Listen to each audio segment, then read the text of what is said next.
Patuloy nating mapapalago ang ating komunidad, malinis, ligtas at maunlad. Isang mensahe mula kay Mayor Patrick Agustin Caraman. Kasama ninyo sa bawat hakbang tungo sa progresibong bayan. Alagang Caraman, Kalasyaw, para sa lahat. Popular sa balita, popular sa musika. Pangasinan Govwaves Network Corporation. Sa Pangasinan, we are the number one pop music station. DWJE 88.1 FM. Radyo Pangasinan. Paboritong ang kabataan at matatanda. Paboritong pakinggan sa bus, tricycle, jeep at mga opisina. Paborito mo, paborito ko, paborito natin lahat. DWJE 88.1 FM, Radyo Pangasinan. Number one pop music station. Paborito. Ang susunod na programa ay rated GP. GP? Ano yun? Garantisadong pampaborito.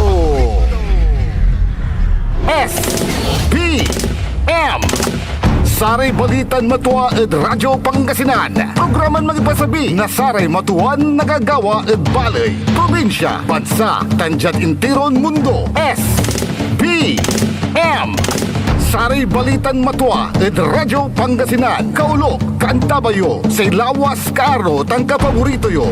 Joseph Kanilang Bakani. SPM Saray Balitan Matua ed Radyo Pangasinan. Lunes hanggang Biyernes, alas 9 hanggang alas 10 na kabuwasan. SPM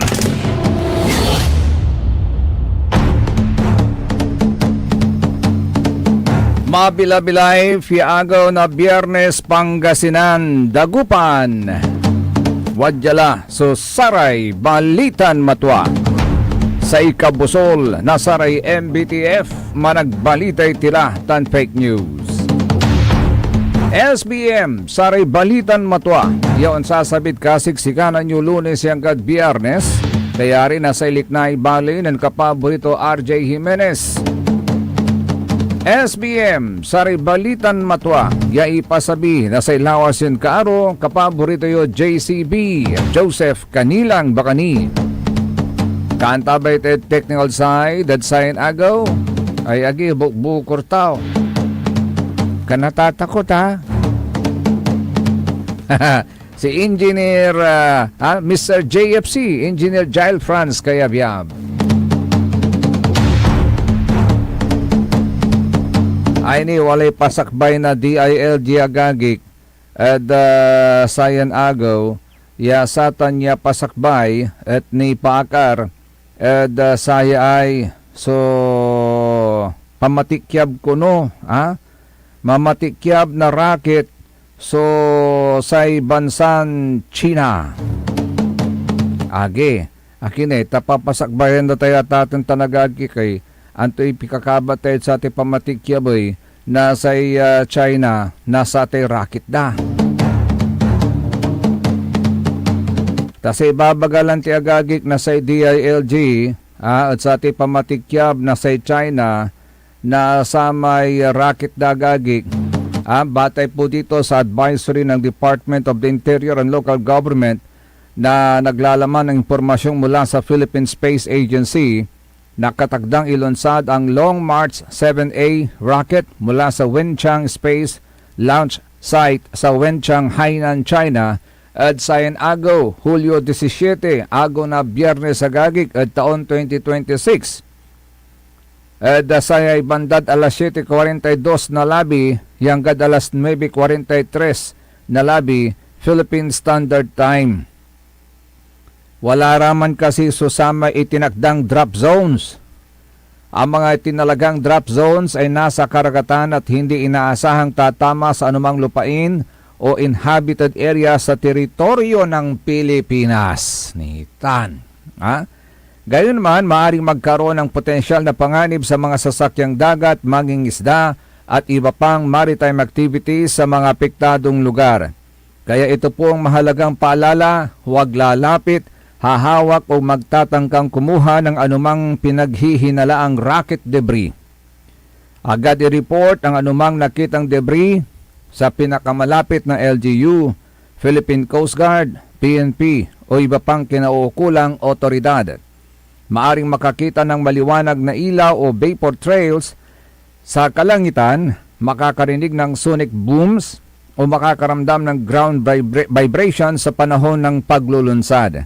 Ang mga marino, mangingisda at maritime operators ay pinapayuhang manatiling alerto at sumunod sa mga safety standards o advisory ng mga kinaukulang ahensya. Manatiling mapagmatsyag at laging umasa sa opisyal na impormasyon mula sa mga kinaukulang ahensya. Kanya nasiksika sa iyo, agagi ka.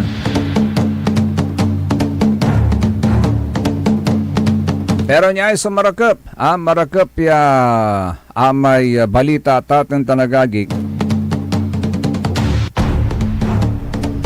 Tawala susamay impasa na Senator Francis Chis Escudero na yasakaya measure agagik proposing to overhaul the country's product regulatory system.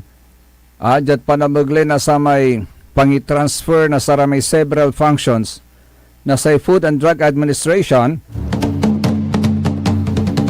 at sari arom ya government agencies better aligned with the nature and risk of the products they oversee.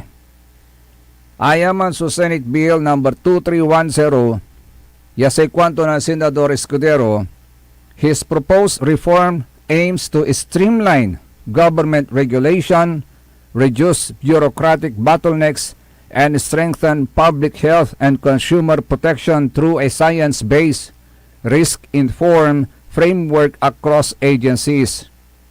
Imbaga to ni ng Senador Chis, ya science measure at it will address the long-standing overlaps and delays that affect both consumers and businesses. Product regulation efficiency is critical for promoting public health and safety and for protecting consumers from trade malpractices and from substandard or hazardous products. So katuya sa paliwawa to ng Senador Chis Escudero. At sa may explanatory note to, yasay kwanto ni agagik, through the establishment and enforcement of product standards and other regulatory measures, the government addresses matters that cannot reasonably be expected of individual consumers, such as verifying product quality and ensuring compliance with technical and manufacturing standards. At sa silong na sayan propose, Bill agagik, ya tinawag ton Product Regulatory System Reform Act.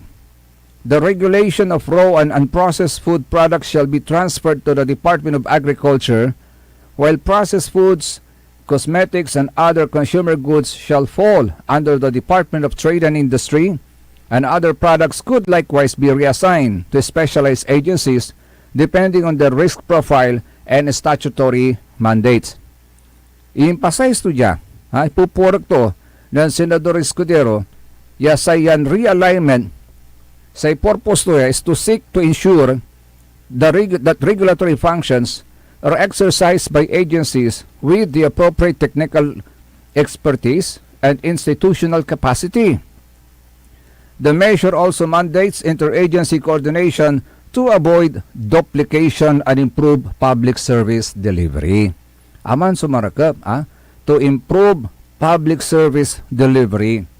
He underscored the urgency of updating the country's regulatory framework, citing rapid technological advancements, increasing complexity of products, evolution of local and global markets, and the emergence of public health risk as reasons for adopting a more responsive system. To ensure continuity of service, the bill provides transitory provisions allowing existing permits, registrations, and authorizations to remain valid until expiration. Pending applications and enforcement actions will be completed by the agency to which the relevant function is transferred. The Bicolano Senator said that the proposed reforms aim to build a coherent adaptive, and efficient regulatory system that protects public health and safety and consumer welfare while encouraging innovation and investment.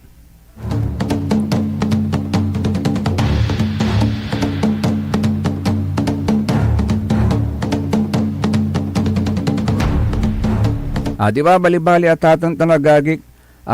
Actually bali-bali ta say karakapan to at atang tanagagik.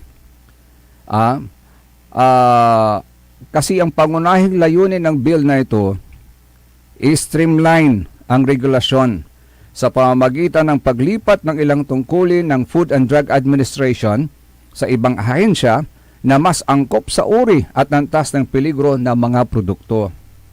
Ililipat din sa Department of Agriculture ang regulasyon ng raw and not processed food products.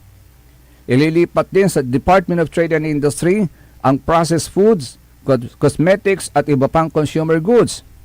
At posibleng ilipat pa sa ibang specialist agencies depende sa risk profile, na kung saan gagamitin ang science-based at risk-informed na pamamaraan sa halip na one size fits all. So ang layunin din nitong bawasan ang bureaucratic delays at overlaps, mapabilis ang pag-aproba ng produkto at palakasin ang consumer protection habang hinihikayat ang invocation or innovation at investment. So bakit maganda ito? Bakit maganda ito at ating tanagagik? Kasi matagal na pong problema ang mabagal na proseso sa FDA na nakakaapekto sa mga negosyo, lalo na ang maliliit at sa availability ng safe product sa merkado. Pangalawa, mas makatwiran na ang expert agency ang maghawak tulad ng Department of Agriculture para sa mga agri at fresh foods, sa DTI para sa mga trade at consumer items.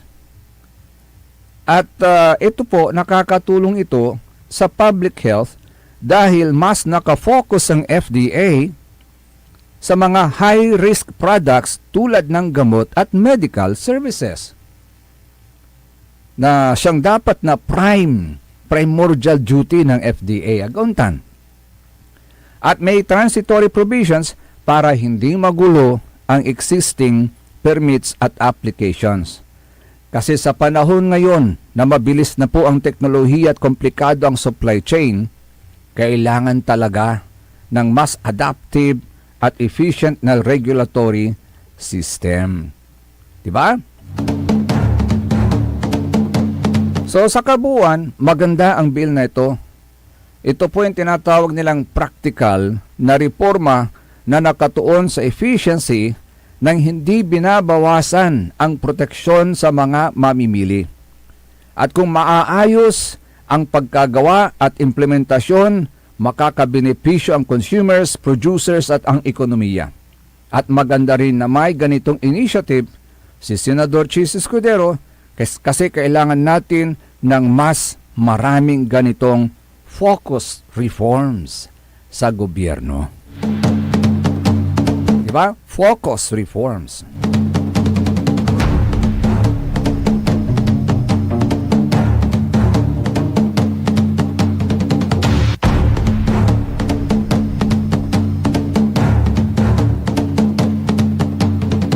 Oh, by the way, ang putang-putang niya pantutungtungan natin at the social media, so impati na sa kaya senior citizen ay, ya residente na barangay Lukaw na saya so biglan naatake di Corazon, lalagyan man gagawa na clearing operation, irekabyangan na barangay officials na sa Lukaw, at sa may clearing operations siya unong at si Karalanti, unong at sa may nangal tayo at kinakapaborito Idol Orly, unong matla at paliwawa ng Kapitan, Town Councilor Lino Fernandez, wala kuno sa direktiba, malala po at DILG, at panlinis, at saratay daladalan, at saray obstructions,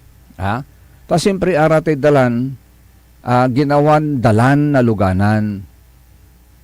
Aliwan ginawatan yapan lakuan. Agawan tanatatong tanagagi ka in fairness mat. Ginawatan niya dalan para at sari luganan tan sari commuters aliwan panlakuan. Agawan tanatatong tanagagi. Say problema labat. Very unfortunate tatatong tanagagi. Yaon niya so agawa at sa kaya senior citizen naatake. Wala so singasinin to amo. Walay singasinin to may akulaw. Si katulaman so sa may sinabuay dalato, ang gadnan high blood at tumba na andian lay biday. Now, sa isa kaya problema, ang gapulabat so timulong. May biglang timulong. May antadalan alukbo, antadalan atumba, akpairong, then dapat yung concern was there. The concern was there. Now, sabi nila, bakit hindi gumalaw ang mga poso, traffic enforcers, si Wadman? In the very first place, in fairness sa poso, in the very first place, ang nagsasagawa po ng clearing operation ay ang Barangay Lukaw. And siguro kulang sila sa personnel, so they sought the assistance of the Public Order and Safety Office. Total, yung kanilang chief is also from Lukaw. Gawin tanagagi. So, they were there to assist. Now, in fairness sa poso, babagatan, aglabat iratimulong, wala kasi kuno may protocol da. Wala katungtong timat ya taga poso, wala may protocol da atatang tanagagi. Protocol, bii kasi, agdabasta-basta nagalaw kasi lalakira. Diba gaon natatong tanagagi. So, siguro okay lang sa mga immediate family na tumulong, pero yun daw kasi ang protocol nila. And then secondly atatong tanagagi, naman bilang to akin ito ginawa na sa Barangay Lukaw, sa may opisyali siya Wadman, kaiba na sa rin puso. In the first place, dapat sila muna ang manguna na tumulong. Gagawin natatong tanagagi, skatutan so komento dahi. Ning sangkakutdang, so sa may hospital diawatan, kaabay ito mismo, sangkakutdang labat. Pero, bakit natagalan ang pagresponde? I think mga kapamilya na rin niya ang nagdala sa matanda sa ospital.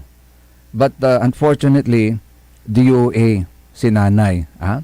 DOA. At according doon sa post ni Madam Cherry Jane Kagiwa Guarin, singa sininti na nanay, may singa walay, sinong nagginolpi di gulat diyan sa inyo? Parang ginolpi di gulat,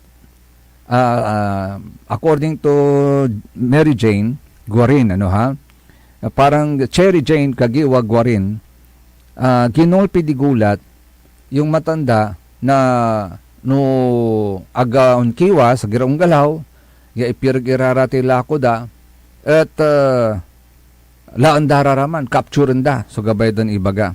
So singa si katulaman amo, so sininti na sa may akulaw agagi. Pero jadsari ang papoy natan, paliwawa, at sa kwanto dyan ng Cherry Jane Kagiwa Guarin, wala abantayan to ko ng video, jad walay post, walay post na walay abasa ton post sa gagik, jad sa may post da, at to may tawag to dyan, sa ibabagada, magano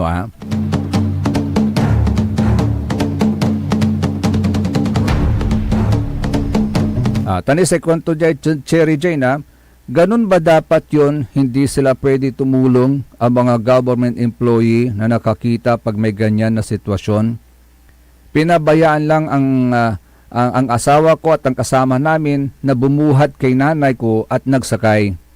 Humihingi ng tulong kasama ko sa kanila para maipatayo si nanay o buhatin para madala sa ospital. Kaso ayaw nilang lumapit kaya pinatawag pa niya asawa ko sa kabilang pwesto. Katabi lang naming hospital, walang 2 minutes nandun ka na.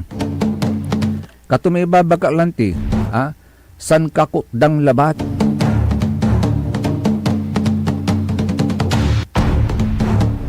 Pero wala may impose na diyata ating tanagagig. Ng cherry, reaction to, walay nansalita. At dumamay sa kwanto, sa live interview ni Mayor, sinabi niya na tinulungan daw ang nanay ko buhatin ng mga puso at kasamahan niya. Nagsisigaw na kasama namin na tulungan siya buhatin para dalhin sa ospital. Wala ni isang tumulong. Pinatawag po ng kasama ko ang asawa ko at sa kabila para may magbuhat. So iba yung informasyon na pinarating. Mayor, hindi daw yung mga puso ang nagbuhat. Kundi yung kanyang asawa at yung kanilang kasamahan. Antayo at atong tanagagig, sa kasong ito,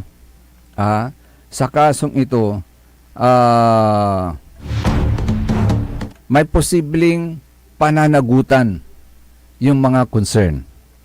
Aking kwanyo, ano yung mga posibleng pananagutan?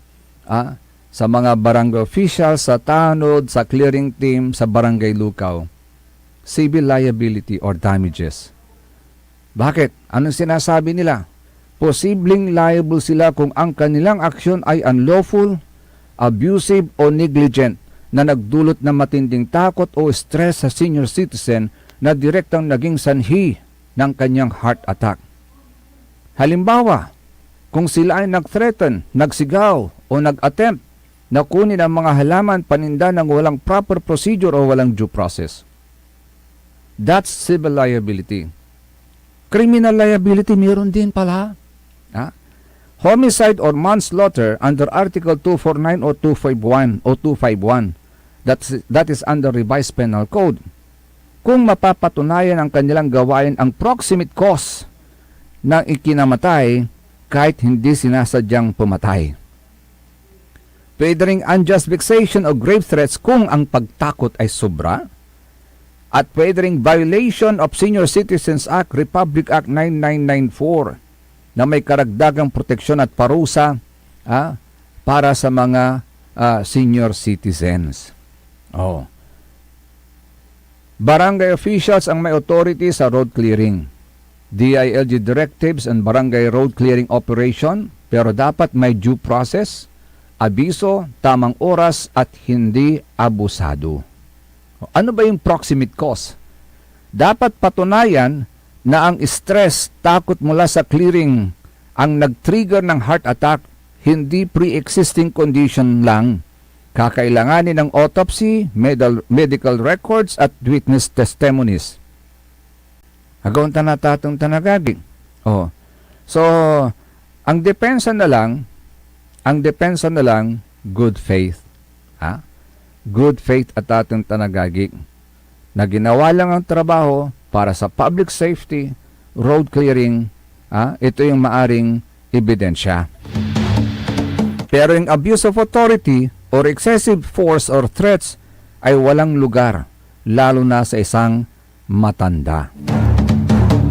Marami na pong clearing operations ang nangyaring ganito. Napanood yung isang araw, yung matandang binitbit ng mga pulis dahil pinapaalis dahil sa utos ni Mayor.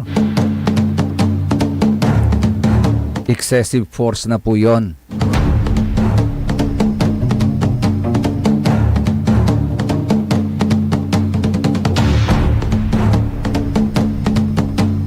Very unfortunate na may namatay dahil lang sa clearing operation. And speaking of clearing operations, napansin ko lang, kung talagang porsigido kayo sa clearing operations na yan sa inyong barangay, wag na kayong lumayo sa bahay ni Kapitan, ni Councilor Lino. Doon sa lugar na yon, every now and then, Pag umaga, heavy ang traffic dyan. Pag hapon, heavy rin ang traffic dyan. Pag uwian. Why? Apay, akin, bakit? Maraming nakaparadang mga tricycle po sa gilid ng daan. Maraming nagtitinda ng mga talaba sa gilid ng daan. Obstructionist ang tinatawag po natin dyan. Itinawag pansin na rin po yan ni Engineer Rodolfo Dion, dating 2nd Pangasinan Engineering District Head. Tinext na rin po sa atin yan. At he was at the time calling the attention of the DPWH 2nd Pangasinan Engineering District to make the clearing operation sa lugar na yan. So kanya, sa itupod na natin tanagagik, if serious,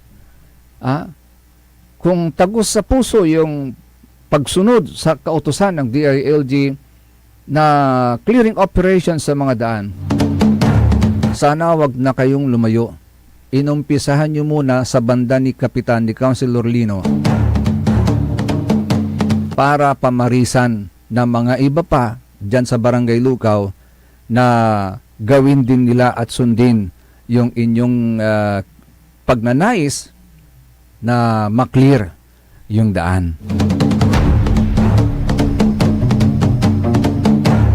SBM, Saray Balitan Matwa. Say kabusol na saray MBTF, managbalitay tilatan fake news. So untuloy kaya rin inasaran pakabat, tanpay mano malalapuni saray manangantabay. Ang puta-putang Iran balita. Kulelat na nga yung tatay, kulelat pa yung anak. Ang puta-putang Iran sunata. Dame un Hawak mo ang beat. Son ang puta-putang Iran impormasyon. Aya sa #1 pop music station. DWJE 88.1 FM. Radyo Pangasinan. Paborito. Want to escape the hustle and bustle of city life? Look no further than the River Palm Hotel and Resort, your premier destination for affordable luxury in Pangasinan.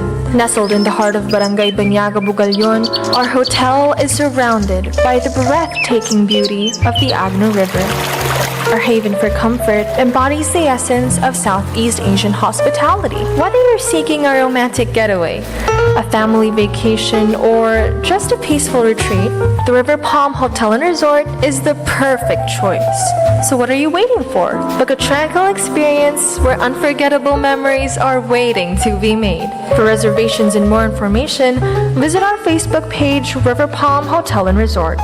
Your home by the river awaits you. Ika-100 taon ng pagbibigay serbisyong pangkalusugan ng Region 1 Medical Center bilang isa ng 1,500 bed capacity na ospital, mas marami pa ang mapapagaling at buhay na madudugtungan ng ospital di lamang sa Pangasinan kundi sa buong Northern Luzon sa tulong ng 12 accredited residency training programs at 13 active specialty centers nito: Cancer Center, Dermatology Center, Eye Center, Heart Center, Toxicology Center, Burn Care Unit, Center for Mental Health, Acute Stroke Unit, Geriatric Center, Infectious Disease Center, Kidney Transplant Unit, Lung Center, at Trauma Center. Patuloy na mangunguna ang R1MC sa pagpapaigting at pagpapaibayo ng dekalidad na healthcare delivery hanggang sa susunod na siglo. 100 years of healing, compassion, and service. Region 1 Medical Center, ang inyong partner sa kalusugan. Region 1, number 1. Asahan po ninyo ang dekalidad na serbisyo sa Region 1 Medical Center at ng Department of Health. Ito po ang inyong lingkod, Dr. Joseph Roland Omihia, ang inyong Centennial Medical Center Chief ng R1MC. Sa bagong Pilipinas, bawat buhay mahalaga. Talaranan sa paboritong herbal ng bayan. E-Karma Health Option. Kaiba sa paboritong doktor. Dr. Glenn Soriano. At programan Early in the Morning. Alas 7 hanggang alas 8 na kabusan. Kada Sabado. Jalaban at paborito yon istasyon. DWJE 88.1 FM. Radyo Pangasinan. E-Karma Health Option. Mare! kabigla ka naman, Mare, ha? Grabe, gimagana ka ah. Mare, di mo sinabi na uwi ka pala ng San Carlos. Ay, oo. Namiss ko na kasi dito ang pamilya ko. Ito na palang San Carlos ngayon. Grabe, Mare. Malaki na ng pinagbago. Siyempre naman, Mare, alam mo ba na dito sa syudad natin, malaki na talagang pagbabago. Mula sa mga infrastruktura, nandiyan na mga konkretong daan at mga bagong pasilidad. Wow! Meron din tayong trending na ayos, kalusugan karavan na nagbibigay ng libreng serbisyong medikal. Palit-palitan na! Saka, nandyan din ang mga programang pag-agrikultura para sa ating mga magsasaka. Ay, wow! At higit sa lahat, Maria, ang pagpapanatili ng peace and order ng ating syudad. Perfect! Di lang yan, binibigyan din ng halaga ang kapakanan ng lahat ng tao at pantay na karapatan sa mga serbisyo ng gobyerno. Grabe, Mare! Ang bongga na talaga ng San Carlos. Parang ayoko na bumalik sa ibang bansa. Oo, Mare, kung ako sa'yo, dito ka na lang sa San Carlos dahil sa San Carlos, tunay na subok na ang serbisyong ayos. Mayor Julia Ayer Resuello po, kasama si Vice Mayor Jose Resbox Resuello at ang Sangguniang Panglungsod ay nandito upang umagapay at magserbisyo sa ating minamahal na syudad. San Carlos, maunlad, ligtas at maayos. Paborito ng kabataan at matatanda. Paboritong pakinggan sa bus, tricycle, jeep at mga opisina. Paborito mo, paborito ko, paborito nating lahat. DWJE 88.1 FM Radyo Pangasinan. DWJE 88.1 FM Radyo Pangasinan.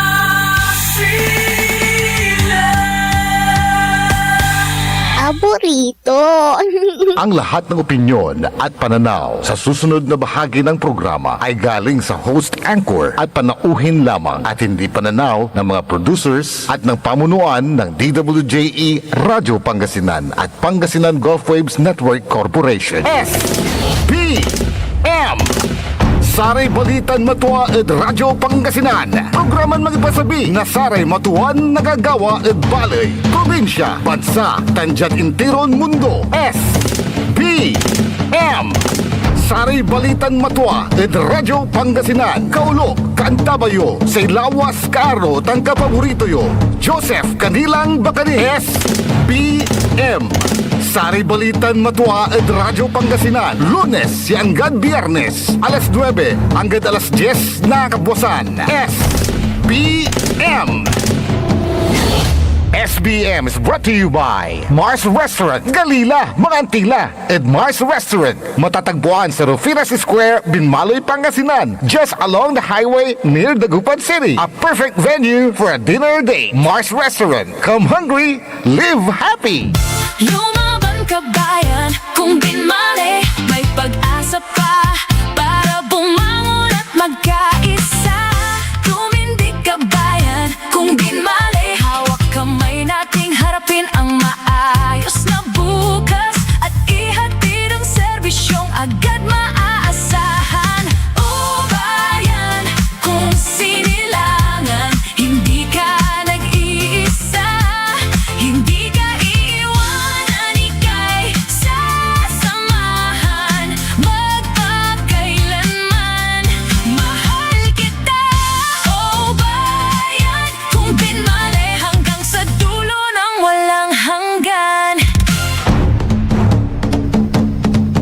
SBM, Saray Balitan Matua, sa ikabusol na Saray MBTF, managbalitay tilatan fake news, son tuloy at atang tanagagik ni alas 9:37 lad sain kabusan, nagaw na Biyernes. Kaulap kantabay ni sa ilawasin kaaro kapaborito yo, JCB, Joseph Kanilang Bakani. Hello and good morning kay Sir Danny Caras, ng DWC Joyce Enterprises. Kay Madam Emma Alipio na Barangay Basing sa Mangidada Ulod sa Ray Senior Citizen Ditan. Kay Sir John Ray Bautista. Hello Sir John Ray. Ay siya nga ako pala, before I forget, nabanggit ko na rin lang pangalan ni Sir John Ray. It reminded me of the availability ng mga gamot sa amin kung kayo po ay nangangailangan ng gamot, ang Gapi Salilio Calamor, nasa ratay Tambalyo maintenance yo, parad maintenance yo, laki labat ladya di stasyon. Tawalari available ya tambal media, araya may tambal ya nasa live over the counter. Ayula na kaukulay prescription na sa reduktor, agauntan, araya may maintenance at high blood, no walay diabetes yo, araya may diabetic ditan. Wala dya, so tambal mimot, ya parad si kayo. Tan wala mat, aray multivitamins mi, pampakasil na pog ng laki tan si bae. Agauntan. Wala mat, so sa may available dya, takarang, nasari mamatakan, walker, tan amay, may sakay, may saklay, walay saklay mi dyan, no bilang ta kayo makakara, pili kayo, pututan kayo sali or whatever, liliknan yun laman, walay saklay mi dyan, kaukulan nyo saklay, laki dyan, walay saklay mi, untan mat may walker, tapian nagda kayo, makaakar kayo ang ganog da kayo itabin, tawalay saklay mi, tawalay walker, gauntan. Laki labat ladya at istasyon.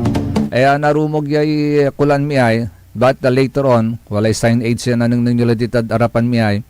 Pero right now, sa kulan mi agagi, wadya kami at Jumel Building 3rd floor.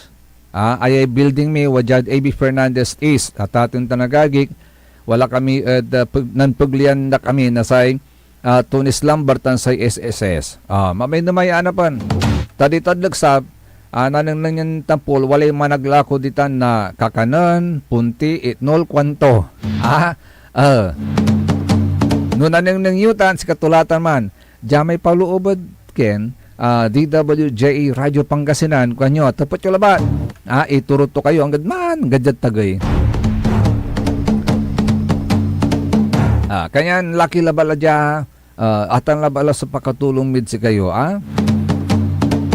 Likewise, hello and good morning kay Sir Zanlo Gonzales, kay Madam Susan Kides, yan, kay Susan tayo.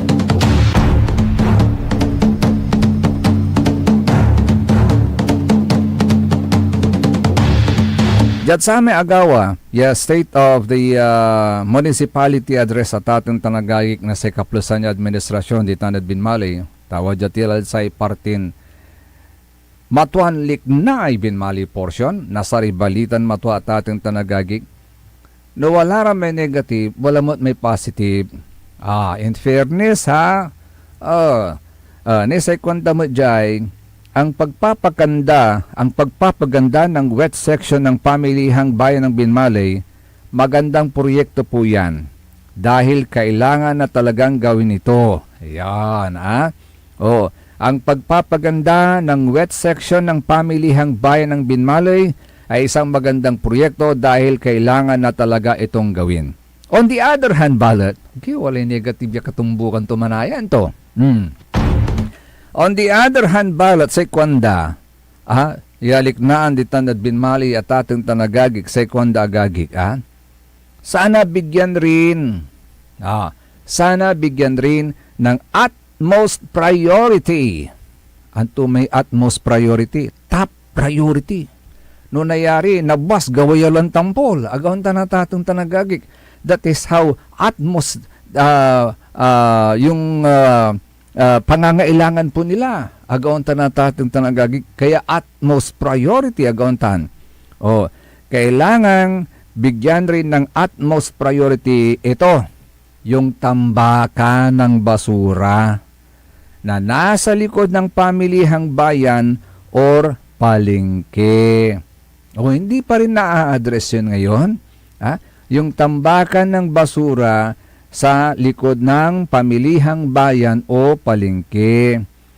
Sa ikwanda agagik, alam ng mga vendors at ng mga namimili sa palengke ng Binmalay, nakikita nila at nararanasan nila na isang malaking problema talaga yung madalas tambak ng basura sa likod at madalas na nangangamoy talaga. Siyempre, antay latan so may dutakya atipon, yan ang lapot tindaan agagik. Samot-sari na yan No maminsan ang basa-basa ni agauntan. No maminsan unlalawak ni susara may dala, nasara may karkarni agontan, manok, karni na manok, karni na dog, baka, diyan babangilitan, plus aramay daladala, tan pait, tan aramay asa-asang, nasaray sira-sira agontan. Plus aramay nabubulok ilan imbabantag dan pisi-pising. No pantipunan mutan at sa kayo lugar. Duma, so ang to the following day. Lalo laramay dala, nasay ayop, aramay asa-asang, di pa pait, laman loob, nasari sira-sira, duma, so ang ubtutan na ani at ating tanagagik. Kaimbuasan to, agi, ang sakit lat uleng, so naangob mo. Doon, natatambak sa likod ng palengke. Yasay kwanda niya tatang tanagagik, hindi lang ito ang problema sa palengke ng Bimbalay. Pero, nakikita rin natin na problema ito sa iba't ibang barangay. Basura. Payakwan dagagik, patunay lang yung mga barangays na nakikita at nadadaanan natin lahat, pati mga hindi taga-Binmali sa mga main highways. Tambak na basura at mga nangangamoy na basura. Wala ba kayong plano? Sabi nga dito, sana bigyan ng utmost priority. Yung pag-aasikaso naman sa basura ng ating bayan. Of course, this is every LGU, this is their concern talaga. Yung basura kung paano masolusyonan. Kaya sa kwanta yung naynay, di ba, ikukulyaw tayong naynay, yaman din lamang, na malaki naman ang pera ng pera ng kaban ng bayan, pera ng Binmalay. Bakit hindi natin paglaanan din ng pundo, paglaanan din ng pansin, yung pagbibigay naman ng solusyon sa basura? Kasi yung basura, it affects everything. No nanang de basura, antipakanang na to, dugyot. No nanang dan dugyot, nadimlara. No nanang dan nadimlara, no nadimlara natan, o narawi lara, ong batik lara, naablog irang.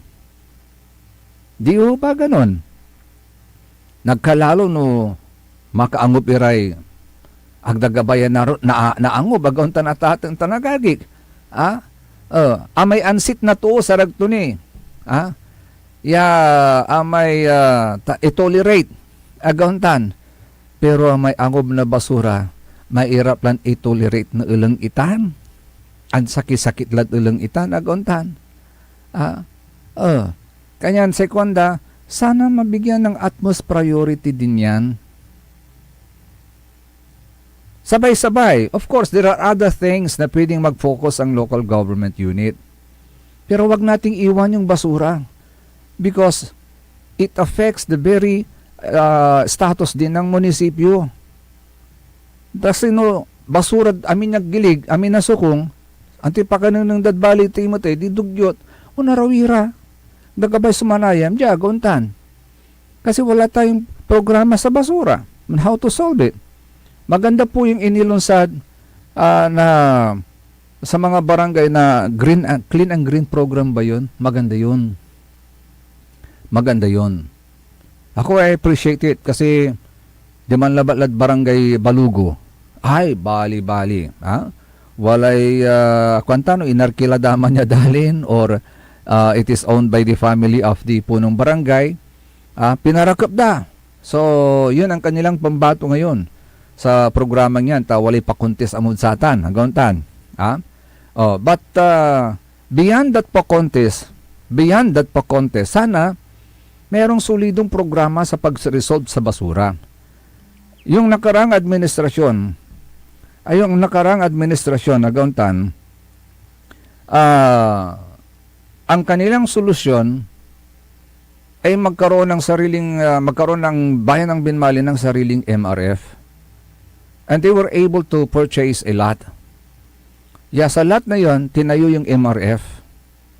Doon, pumupunta lahat ng basura na kinukolekta sa palengke, sa poblasyon, from all barangays, doon po iniipon lahat, dinadala lahat ng basura. And then from there, sa MRF na yan, hinuhol yan ng mga malalaking truck at dinadala naman sa isang sanitary landfill somewhere in Zambales or Tarlac, ano ha? O, hinuhol yan. Bakit ginagawa na dapat may sariling MRF yung bayan ng Binmaling? Tapian Jaruntan, agla na tipon at sa ribar barangay, agla na tipon at da poblasyon, agla na tipon na rami basura at da public market, awitan la diman everyday, saksakuya lugar, saksakuya pasan. Tapian saksakuya mo ya pasan, so pandukdukan, nasa may balig ya truck, ya mga wit at saratan di man at sanitary landfill. Aliwan sa may balog ya truck unlan yun kada barangay. If we only have one big truck, agto na kup ya amin. So saratay basura at barangay. How many barangays do we have in Binmali? No, agak nalilingot 32. Correct me if I'm wrong. No, ha? So 32 barangays, saksakiya balbalig ya truck. Do you think he can do his job? That truck can do its job? Yaon libor at sa hararatan niya barangay, 32 barangays in one day? It cannot. That's very impossible. Agaon tanataten tanagagi.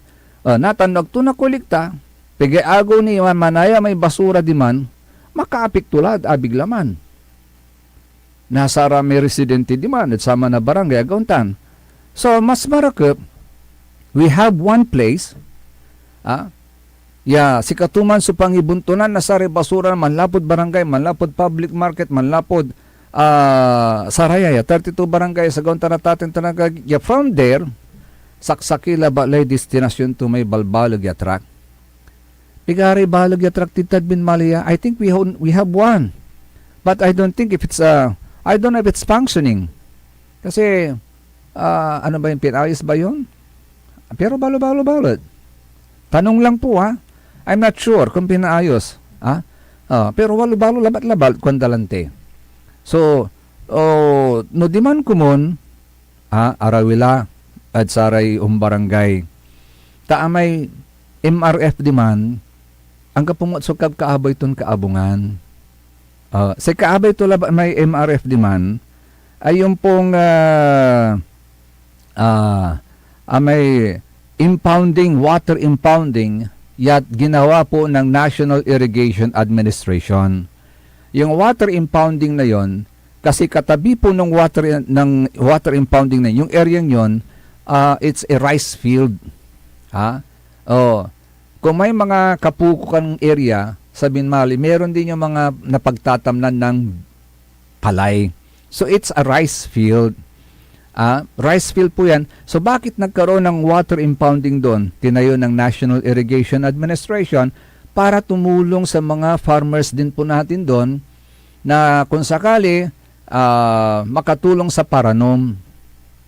Kasi kaukulan tutay palay, tatanam danom, masibay danom lante. Yung palay, agauntan. Tapen na bilay, kaukulan to'y danom.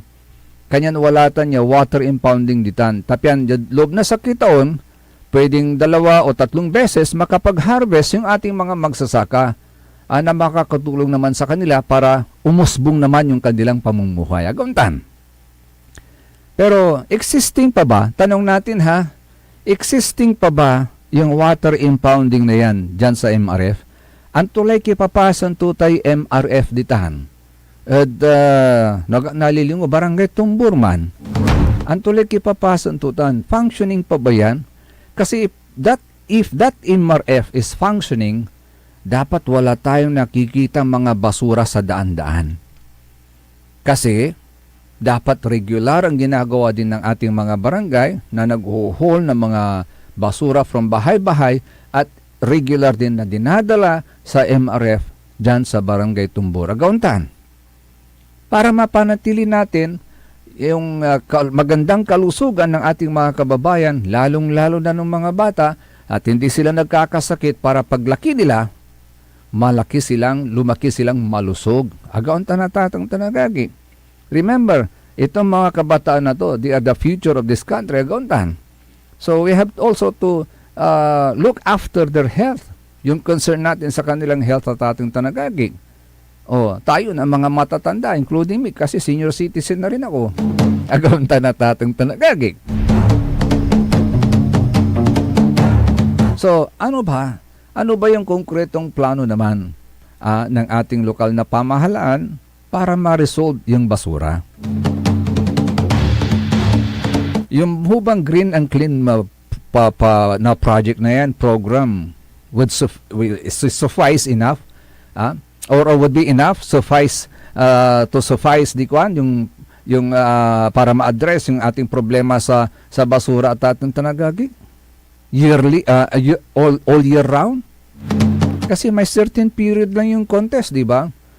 Let's say, pigaring kita rin bulan, 6 months, 8 months, o 1 year before the judging takes place. Agaunta na tatin tanagaging.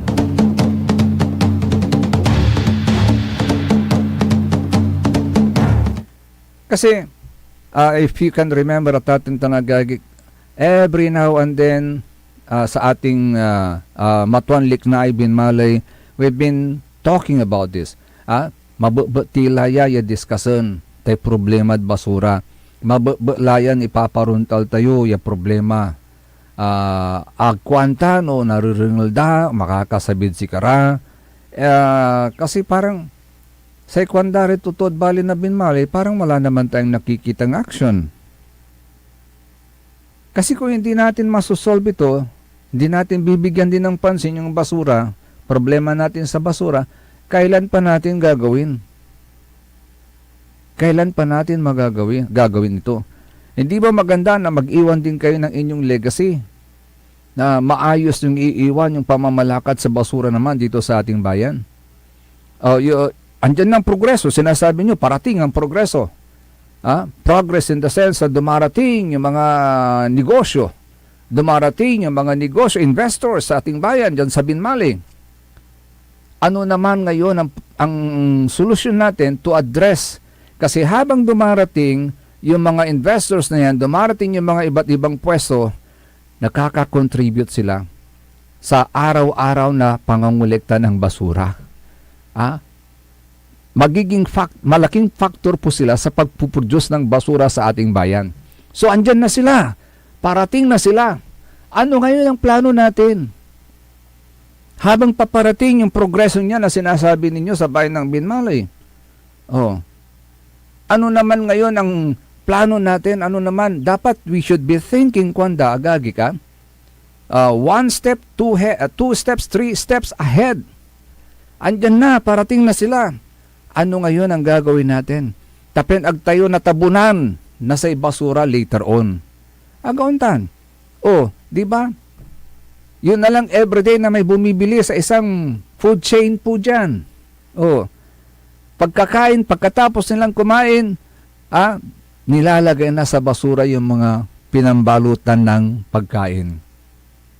Agauntan na tatang tanagagi. Iipunin yan ngayon. Saan ibabasura? You see? So, dapat mayroon na tayong solidong programa. 1 step, 2 steps, 3 steps ahead. Para pag dumating yung progresong yan, na sinasabi natin, dumating yung mga iba pang mga investors, ready na tayo, hindi na tayo magkakaproblema sa basura. Agaunta na tatang tanagagi. We can never ignore that. We can never ignore that at iset aside natin at baliwalain. Hindi. It will later on affect us. The health and everything. Cleanliness and everything. Sana mabigyan din ng pansin yan. Yung problema sa basura. It's another day. It's another Matuan Liknay Binmalay, and because it's Friday, I'll see you again on Monday. Basta wag po nating kalilimutan. Binmalay, wag kang susuko. Manindigan para sa maayos na bukas, manindigan para sa isang serbisyong tunay na maaasahan. Remember this, there ain't no mountain too high to climb, and there ain't no mountain too heavy to move. SBM, Sari Balitan Matwa, sa ikabusol na Saray MBTF, managbalitay tilatan fake news, susin mabid kasiksikanan nyo at ating tanagagik, panamagli na sa ikapaborito lawas yun kaaro JCB, Joseph Kanilang Bakani. Kantabay team at the technical side, si Mr. JFC, Engineer Jail Franz Kayabyab. Antabayan ang susunod kaagad ang punto por punto kay Atong Remo. Dito lamang sa number 1 pop music station. Ayun, may pahabol lang. Pahabol lang. Ask namin kay Mayor, ano ang priority mo? Kalusugan o mga ayuda galing sa national government? Nagbabayad naman kami ng tax. Everyday, nadadaanan ni Mayor ang basura dyan sa Gayaman. Porque pag eleksyon, mabibilya...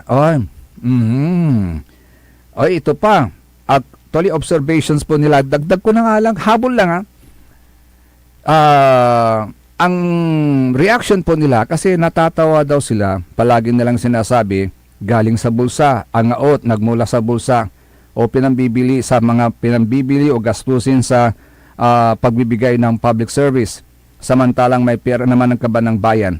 Ang tanong po nila, ano po yan? Maagang pamumulitika?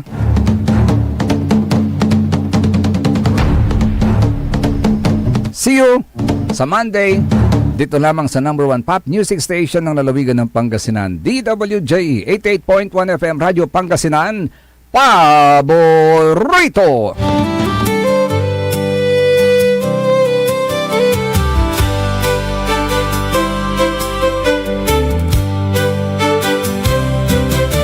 Ang buhay kong minsan ay walang direksyon, tila kay lupit-lupit nito.